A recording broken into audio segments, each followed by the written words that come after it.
Police ने आपके खिलाफ 7 मुकदमे दर्ज किए हैं और आपके प्रॉपर्टी डीलर्स ने भी आपके खिलाफ बयान दिए हैं, तो आप इस हवाले से क्या कहना चाहेंगे? देखिए, तहम्मुल से काम लीजिए। आपको आपके सारे सवालों के जवाब अदालत में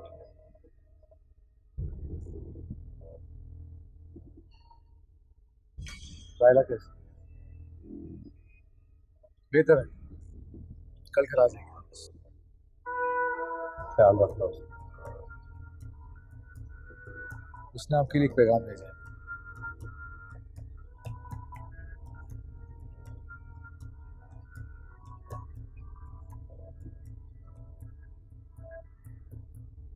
मैं जानती थी बाबा कि आप गलती जरूर कर सकते हैं, लेकिन गुनाह नहीं। ये जानकर बहुत फख्र हुआ कि आप सजा के बावजूद सच का साथ दे रहे। I love you so much. I love you to.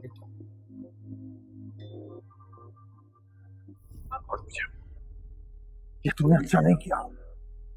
मैं तुझे देख समझा तू वो भी देखना है अदालत के अंदर।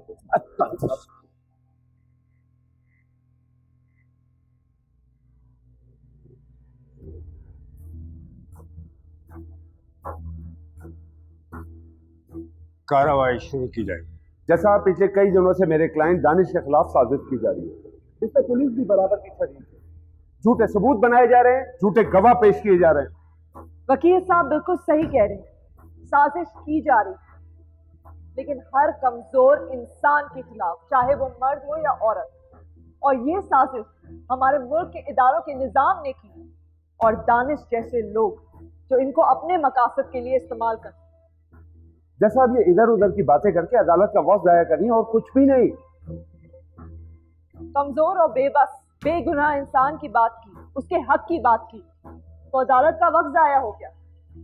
जज साहब, ठीक 11 महीने पहले मेरे शौहर और मेरे वालिद का कत्ल हुआ है और उनके जनाजे के साथ साथ मेरी खुशियों, मेरे सुकून का जनाजा भी उठ गया। जैसा अब ये अदालत का ध्यान मुद्दे से हटाना चाह रही है। शायद मेरी काबिल दोस्त ये भूल रही है कि अदालत सबूत मांगती है, जज्बाती किस्से और कहानियां नहीं। सारे सबूत अदालत में पेश किए जा चुके हैं और दानिश के प्रॉपर्टी डीलर ने ये खुद कबूल किया है कि उसने जाली कागजात बनवाए।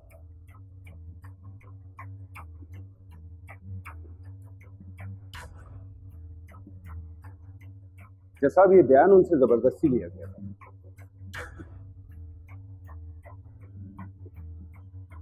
नादिर साहब, जो दानिश के पार्टनर, उनके लैपटॉप से हमें सीसीटीवी फुटेज और कॉल के रिकॉर्ड्स भी मिले।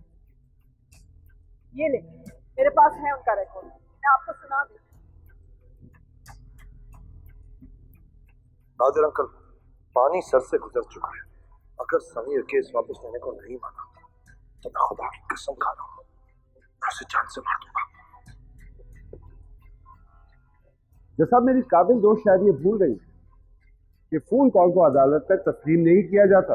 मैं ये बात जानती हूँ, लेकिन फोरेंसिक डिपार्टमेंट ने कहा है कि ये कॉल नादिर और दानिश के दरमियान ही हुई है। मेरे पास उसका भी रिकॉर्ड है, ये लीजिए।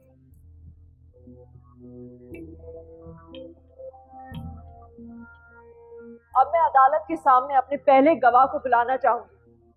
दानिश के पार्टनर, बहुत नामवर शख्सियत और मशहूर बिजनेसमैन मिस्टर नादिर। मैं इजाजत चाहूंगी। इजाजत।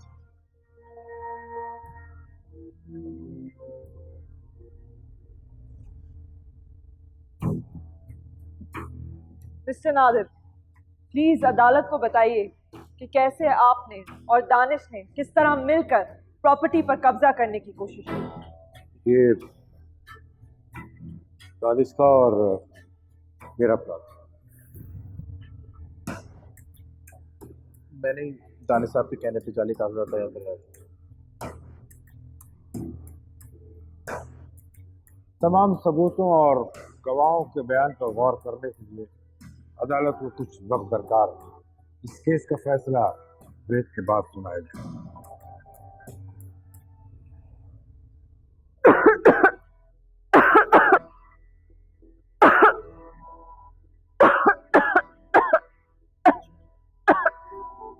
तुम्हारी तबीयत फिर से बिगड़ी।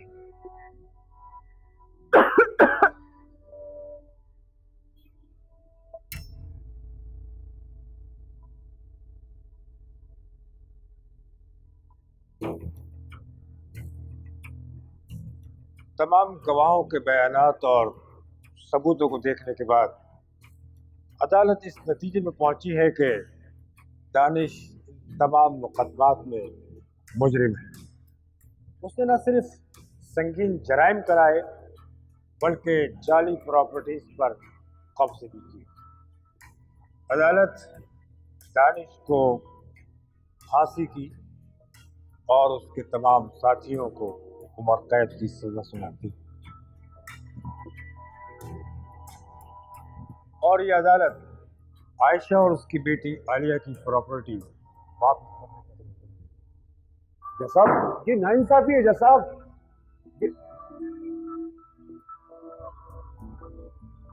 मुबारक हो। आयशा आयशा आयशा आयशा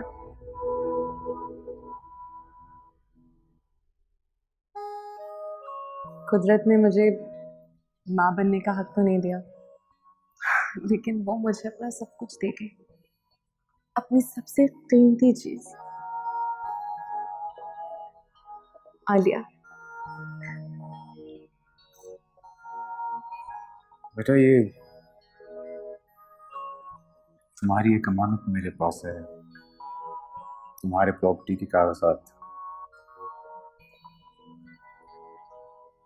ख्याल रखना इनका। तुम्हारी माँ ने तुम्हारे इसी हक के खातिर अपनी जान कुर्बान कर दी थी।